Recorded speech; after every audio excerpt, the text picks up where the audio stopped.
سلام درنو لیدونکو ستړي مشئ.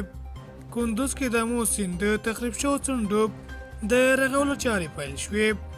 د کندوز ځایي چارواکي د یاد ولایت د قلعهزار ولسوالۍ د قلوق ته پیاړه غونډه د آمو سیند څنډو د تحکیمیاتو د کار پیلېدو خبر ورکوي، خو هغوی وایي د اټکل له مخې پر دې پروژه 50 میلیون افغانۍ لګښت راځي چې د هغې په بشپړېدو سره به زرګونه جریبه کرنیزې ځمکه او کورونه د اوبو د تخریب له خطره خوندي شي. د آمو سیند غاړې د تحکیمیاتو رئیس وویل د آمو سیند غاړې د تحکیمیاتو کار یې د کندوز قلعهزار ولسوالۍ کې پیل کړی دی. هغې وایي د اټکل له مخې په دې پروژه 50 میلیون افغانۍ لګښت راځي او د سواحلو په جوړېدو سره به زرګونه جریبه کرنیزې ځمکې چې د اوبو د تخریب له خطر سره مخ وي خوندي شي.